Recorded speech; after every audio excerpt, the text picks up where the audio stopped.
Name confused. By Enchanted Nightingale. Chapter 85. Games.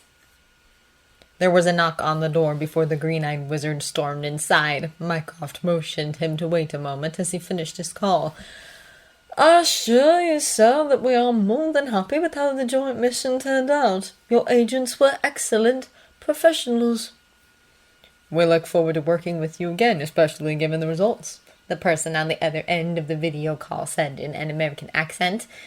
The call ended 2 minutes later with mutual pleasantries. CIA? The wizard asked. Yes, Handel was rather grateful with our help. Enough about them. What has you so energetic? Oliver? Mycroft asked. Moriarty made contact. The wizard replied, and all jovial mood bled away from the muggle's face. With Sherlock? When? Earlier today, Oliver stated. He started a game with your brother. We tried to stop it from starting in the first place, but... He shook his head, his eyes burning with anger. There was power there, shimmering under the surface, begging to be let out. Mycroft knew that if he gave the word, Moriarty would die. The wizard would hardly need incentive.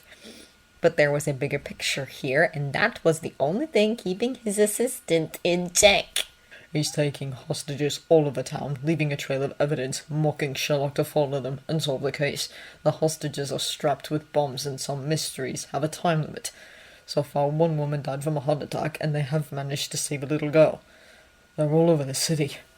What he did not say was that the little game of hide-and-seek he had played with Sherlock was getting out of hand, but that was obvious by this point. The wizard knew that his boss would want all this contained, and if Sherlock failed to deliver, then he would step in.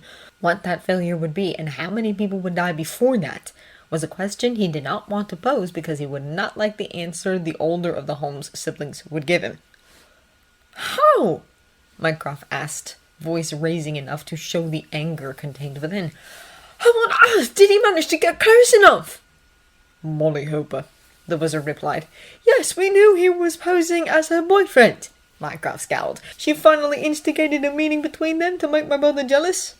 I believe Moriarty did that, using her and making us think she did it. "Yes, he loves moving his pieces around. My brother?" Under careful watch. We have eyes all over the city, and extra people looking over Sherlock and Watson. We also planted cameras and bugs in their apartment again. "And by we?" I mean me," Oliver said.